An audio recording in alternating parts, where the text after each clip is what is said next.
Movie की शुरुआत में हम कुछ स्टूडेंट को देखते हैं जो पेंटिंग की प्रैक्टिस कर रहे होते हैं। उनमें नोएल नाम की एक लड़की भी होती है। इस दौरान हम देखते हैं कि नोएल लुक नाम के एक लड़के को बार बार देख रही होती है क्योंकि वो उसका क्रश था। फिर अगले दिन नोएल एक पेंटिंग बनाकर ले जाती है जो टीचर को उतनी ज्यादा पसंद नहीं आती है, इसलिए वो कहता है कि तुम्हें और डीप जाना होगा। जिसके बाद हम देखते हैं कि बाहर बैठी हुई नोएल फिर से लुक को घूर रही है। ये चीज लुक नोटिस कर लेता है और उसके पास पहुंचता है तो देखता है कि नोएल उसकी पेंटिंग बना रही है जो कि उसे काफी पसंद आती है। इसलिए वो उससे कहता है कि मेरे रूममेट्स एक पार्टी अरेंज कर रहे हैं, तुम चाहो तो आज रात वहाँ पर आ सकती हो, वो पार्टी तुम्हें जरूर पसंद आएगी। इस इनविटेशन से नोएल काफी खुश होती है और पार्टी में जाने के लिए तैयार होने लगती है। हालांकि उसकी रूममेट स्काई उसे पहली बार इस तरह से तैयार होता हुआ देखकर काफी खुश होती है। जिसके बाद नोएल पार्टी में पहुंचती तो लुक उससे बात करने लगता है जो कि नोएल के लिए बहुत ही बड़ी बात थी। फिर लुक उसे अपने बेडरूम में ले जाता और उसके क्लोज आने की कोशिश करता है। हालांकि इस चीज में पहले तो नोएल उसका साथ दे रही होती है, लेकिन फिर वो लुक को रोकने की कोशिश करती है। लेकिन अब इस चीज का कोई भी फायदा नहीं था क्योंकि वो पूरी तरह से कमजोर हो चुकी थी, जिससे लुक मना करने के बावजूद उसको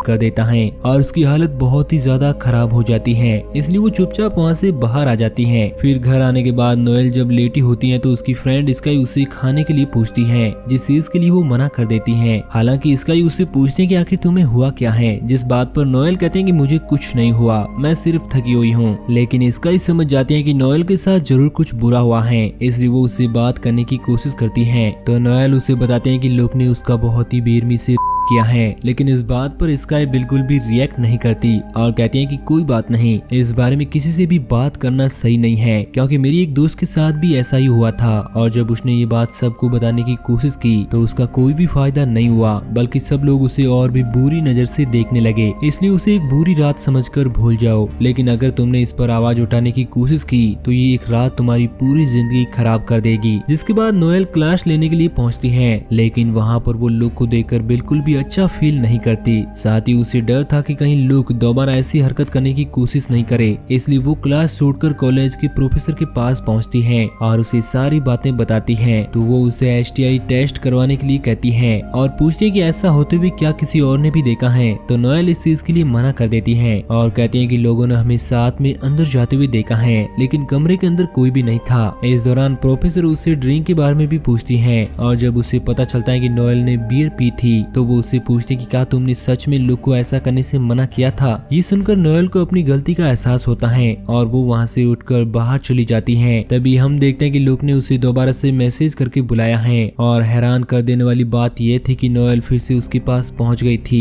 हालांकि उसे देखकर लुक काफी खुश होता है, लेकिन नोएल कहती है कि मैं तुमसे सॉरी सुनना चाहती हूँ। जिस बात को सुनकर लुक हंसने लगता है, जिससे गुस्सा होकर नोएल उसे चांटा मार देती है। तो वो कहता है कि अगर तुम्हें इसी तरह की हरकत करनी है तो तुम यहाँ से जा सकती हो, लेकिन वो नहीं मानती और वापस से लुक के पास जाकर कहती है कि तुम्हें अपनी गलती माननी होगी। जिससे लुक उस पर चिल्लाने लगता है और कहता है कि तुम पागलों जैसी हरकतें करना बंद कर दो। जिस पर गुस्से में नोएल उसे धक्का देकर सीढ़ियों से नीचे गिरा देती है और लुक वहीं पर मर जाता है। ये देखकर वो बहुत ज्यादा डर जाती है और उसे कुछ भी समझ नहीं आता, इसलिए वो चुपचाप उसके घर से भागकर अपने रूम पहुंच जाती है। इधर डिटेक्टिव जब लुक का फोन चेक करते हैं तो उन्हें नोएल को भेजा हुआ लुक का मैसेज मिल जाता है, इसलिए डिटेक्टिव नोएल से बात करने के लिए उसके पास पहुंचता है। इस दौरान बात करते वक्त नोएल काफी परेशान होती है, लेकिन वो फिर भी सच बता देती है कि वो कल रात लुक के घर गई थी। हालांकि वो ये बात नहीं बताते कि लुक उसकी आंखों के सामने ही मर गया था। फिर घर पहुंचने के बाद नोएल लुक की डेथ के बारे में सर्च करती है तो उसे एक और वीडियो मिलता है जिसमें 3 लड़के मिलकर लिंजी नाम की एक लड़की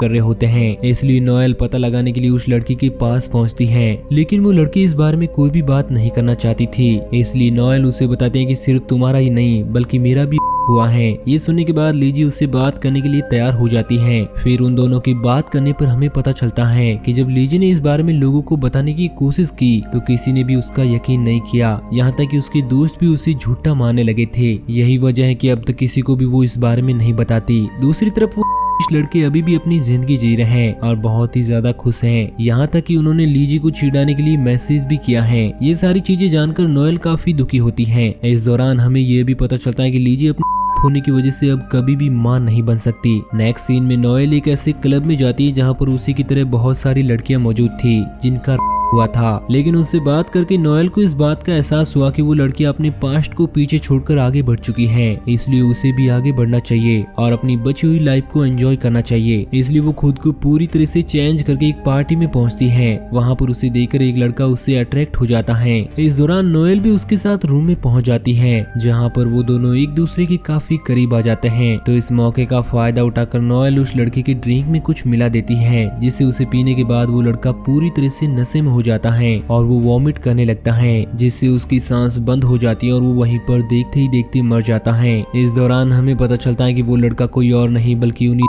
लिस्ट में से एक है जिसने लीजी का किया था, जिससे ये कंफर्म होता है कि नोएल ये सब उस को सबक सिखाने के लिए कर रही थी, इसलिए वो उसे बेरहमी से तड़पा कर मार देती है। फिर वो उसे पूरी तरह से नेक्ट करके वापस से अपने घर चली जाती है। दूसरी तरफ हमें दिखाया जाता है कि उस के मर्डर हुए लोकेशन पर पुलिस पहुंचती है, जिन्हें इन्वेस्टिगेशन करने पर पता चलता है कि उस लड़के की मौत अपनी ही वोमिट अटक जाने की वजह से हुई थी। इस दौरान डिटेक्टिव लड़के को देखते ही समझ जाता है कि ये पिछले केस का क्रिमिनल है, इसलिए डिटेक्टिव उस लड़के के दोस्त से बात करता है और कहता है कि क्या तुम्हारा दोस्त कर सकता था, तो वो इस चीज के लिए साफ मना कर देता है। हालांकि वो बताता है कि उसका दोस्त इस दौरान कुछ मुश्किलों से गुजरा था, लेकिन इसके बावजूद वो कभी भी नहीं कर सकता। नेक्स्ट सीन में नोएल अपनी नई बनाई हुई पेंटिंग अपने टीचर को दिखाती है, तो वो बहुत ही ज्यादा खुश होता है और उसकी काफी तारीफ करते हुए कहता है कि तुम आगे भी ऐसे ही काम करती रहना। जिसके बाद हम देखते हैं कि वो दूसरे के पास पहुंचकर उसे भी धोखे से मार देती है, लेकिन उसके बारे में डिटेक्टिव को पहले ही पता चल गया था। लेकिन डिटेक्टिव के रूम में पहुंचने तक नोएल वहां से गायब हो चुकी थी, जिसके बाद नोएल आखिर